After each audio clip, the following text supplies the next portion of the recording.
Esto es Directo América de France 24. Yo soy Rosa Pérez Masdeu. Vamos con las noticias. Abrieron las urnas en Costa Rica. 3,7 millones de personas están llamadas a votar en la primera vuelta de las elecciones presidenciales y en las legislativas. La lucha contra el narcotráfico centró la campaña en uno de los países más estables de la región. Israel reabre parcialmente el paso de Rafah entre Egipto y la Franja de Gaza. Miles de personas heridas esperan salir y otras poder regresar a su tierra, mientras el gobierno de Benjamin Netanyahu ordenó el cese de operaciones de Médicos Sin Fronteras en el enclave palestino. El ayatolá Ali Khamenei advierte que un ataque estadounidense desencadenaría una guerra regional después de que tanto Irán como Estados Unidos confirmaran que están buscando una salida diplomática a la escalada de tensiones militares. Turquía, Qatar, Emiratos o Arabia Saudita estarían implicados en la mediación.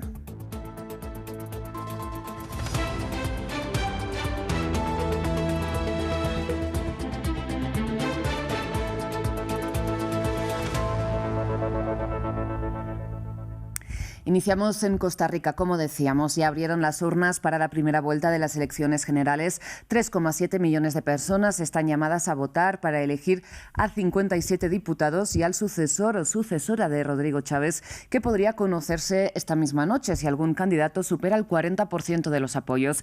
Para ampliar, conectamos con nuestra corresponsal en San José, Cindy Regidor. Cindy, muy buenos días. Cuéntanos qué está en juego en estas elecciones. Buenos días, Rosa. Sí, bueno, como ya lo decías, una nueva Asamblea Legislativa, el presidente o presidenta de la República con sus 2 vicepresidencias, pero esta elección es particularmente más importante porque la próxima Asamblea Legislativa, que tomará posesión en mayo, tendrá el mandato de escoger puestos importantes, puestos clave dentro del Poder Judicial, en la Corte Suprema de Justicia, en la Sala Constitucional y también las cabezas de otras instituciones importantes como la Contraloría General de la República, la Procuraduría General y la Defensoría de los Habitantes. Por lo tanto, desde el oficialismo, la retórica que empujan es la de continuidad del cambio, sobre todo a partir de renovar estos puestos que son clave para ellos, y por el otro lado, la oposición diciendo que es importante defender la democracia, defender la separación de poderes. Así que para algunas personas, para una parte del electorado, se podría tratar de una especie de referéndum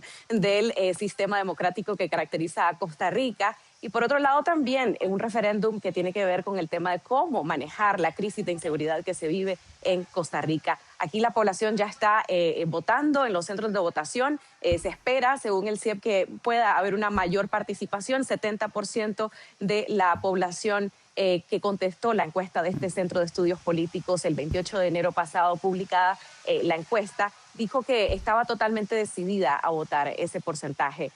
Sin embargo, pues habrá que ver cómo será finalmente la participación cuando tenemos una referencia con la elección pasada en las 2 rondas en 2022, en donde el abstencionismo llegó a su punto histórico con más del 40%. Cindy, pues ya nos estás adelantando, ¿no?, el tema de la seguridad, esta cuestión de la separación de poderes, del control institucional. Cuéntanos qué temas, ¿no?, están marcando o han marcado hasta el momento esta campaña. Sí, sin duda el tema de la seguridad, cómo mejorar, cómo combatir el narcotráfico, bajar la tasa de homicidios que ha llegado a cifras históricas durante los últimos 3 años, justamente bajo el mandato del presidente actual, Rodrigo Chávez, es el tema central. Porque, bueno, por un lado, tenés una tasa de homicidios que ha subido de 12 puntos a 17 por cada 100.000 habitantes.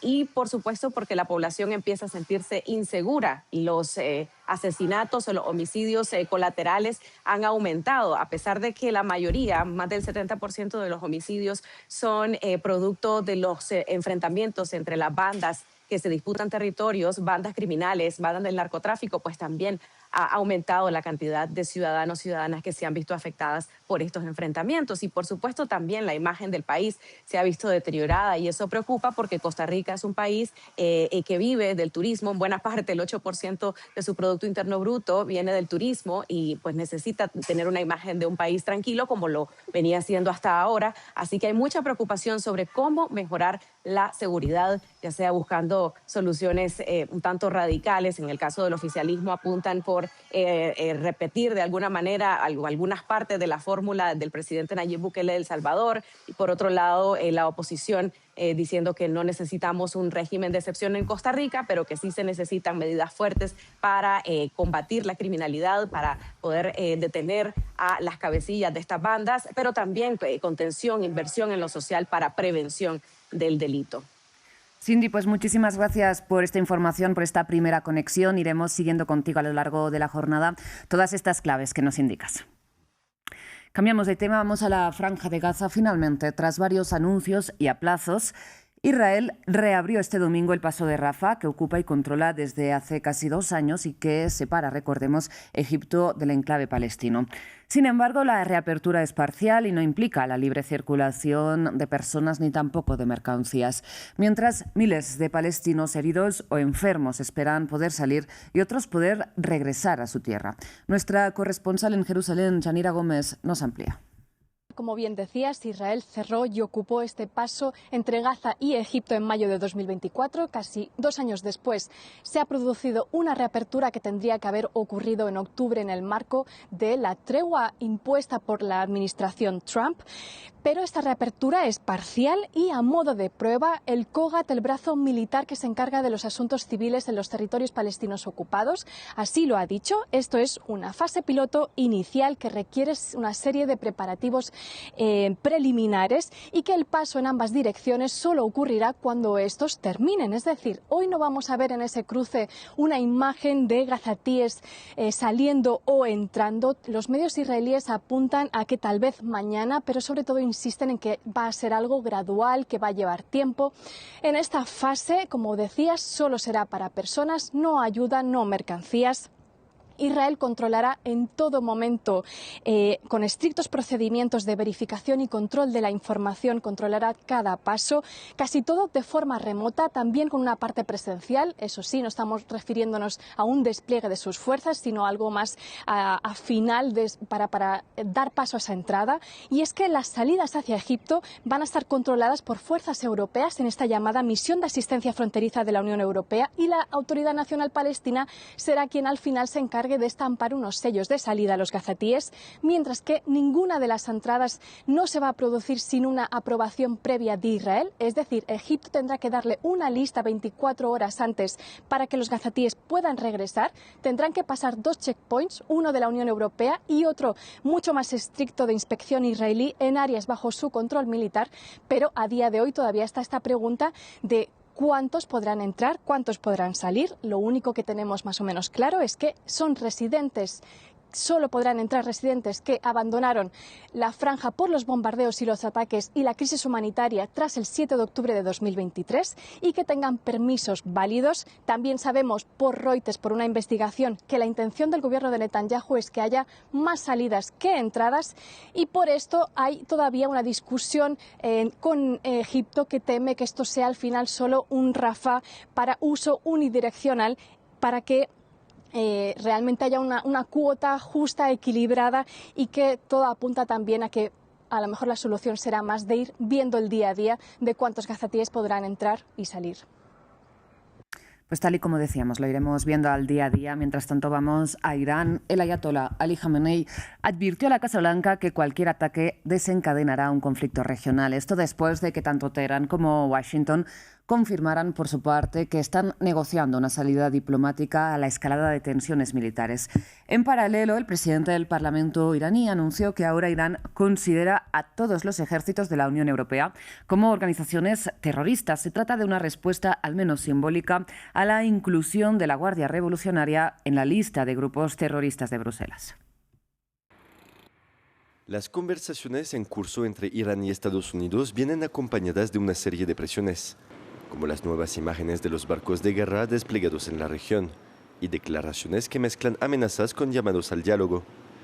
El sábado por la noche, reporteros que viajan con Donald Trump le preguntaron nuevamente sobre sus intenciones con Teherán. Ciertamente no puedo decirte eso, pero tenemos barcos muy grandes y poderosos dirigiéndose hacia esa dirección. Ya sabes, no puedo decirte, espero que negocien algo que sea aceptable. Por el lado iraní, algunos líderes están intensificando su retórica. Los estadounidenses deben saber que si inician una guerra, esta vez será una guerra regional.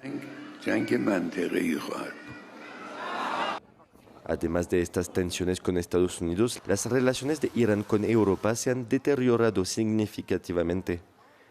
Después de que la Unión Europea declarara a los guardianes de la revolución encargados de sofocar las protestas como una organización terrorista. Irán respondió diciendo que los ejércitos europeos son los terroristas. Los ejércitos europeos son considerados como grupos terroristas y la Unión Europea será responsable de las consecuencias de esta acción. Por su parte, el presidente iraní Masoud Pezeshkian acusó a los europeos, junto con Estados Unidos e Israel, de instigar las protestas contra el régimen.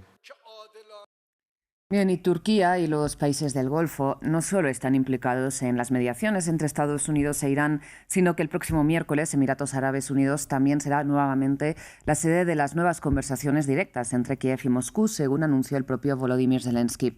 Las discusiones serán trilaterales, es decir, contarán con la participación de Estados Unidos en medio del bloqueo por el control territorial posbélico. El presidente ucraniano insistió en que su país está preparado para diálogos sustanciales, textualmente, que conduzcan al fin de la guerra que empezó, recordemos, ya hace casi 4 años. De hecho, esta noche Rusia mató al menos a 2 personas en Dnipro y esta mañana atacó una maternidad en Zaporilla, según las autoridades ucranianas. Vamos precisamente a Estados Unidos, donde este sábado ayer estuvo marcado por nuevas protestas masivas contra el ICE en Minneapolis, donde los agentes federales continúan su operativo anti-inmigración que una juez federal se negó a suspender. Sin embargo, el presidente Donald Trump aseguró en un mensaje en su red social que solo ordenará a la Policía Federal reprimir las manifestaciones si las autoridades estatales o locales, lideradas por demócratas, se lo piden textualmente, por favor. Una semana después del asesinato de Alex Pretty, la indignación no ha bajado en Minneapolis. Mientras que el gobierno continúa con su operativo contra los migrantes, los habitantes siguen pidiendo la salida de los agentes del ICE, la policía de inmigración acusada de violar a los derechos civiles en sus intervenciones. A pesar del frío y de las acciones violentas de los agentes, los manifestantes prometen salir a las calles hasta que se vayan. Estoy impresionada por la cantidad de manifestantes. Estamos aquí. Se han atacado a la ciudad equivocada. Seguiré protestando hasta que el ICE se vaya. Sin embargo, una decisión reforzó la posición de la administración Trump el sábado. Una jueza federal se negó a suspender las operaciones anti-inmigración en Minnesota, explicando que no se daban las condiciones para que se dicte y se implemente la medida cautelar. La jueza tampoco se pronunció sobre la ilegalidad o no del operativo federal. Por su parte, Pam Bondi, la fiscal general de Estados Unidos, celebró la noticia. Otra gran victoria legal para el Departamento de Justicia en Minnesota. Un juez de distrito designado por Biden rechazó el intento del fiscal general de Minnesota, Keith Ellison, de expulsar al ICE de Minnesota. Ni las políticas de santuario ni los litigios sin fundamento impedirán que la administración Trump haga cumplir la ley federal en Minnesota. A pesar de esta decisión a favor de su política, Donald Trump sigue manejando con precaución una situación que podría resultarle costosa en el plano político. El sábado ordenó al Departamento de Seguridad Nacional que, bajo ninguna circunstancia, se involucre en las protestas en ciudades lideradas por demócratas como Minneapolis. Bien, y cerramos con tenis porque el español Carlos Alcaraz, de 22 años, se convirtió este domingo en el jugador más joven de la historia en ganar los 4 títulos de Grand Slam con su victoria en el Abierto de Australia.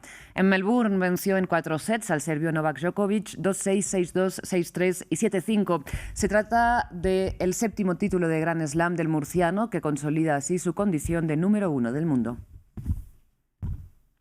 Muchísimas gracias por su atención. Hasta aquí esta edición informativa. Enseguida regresamos con más.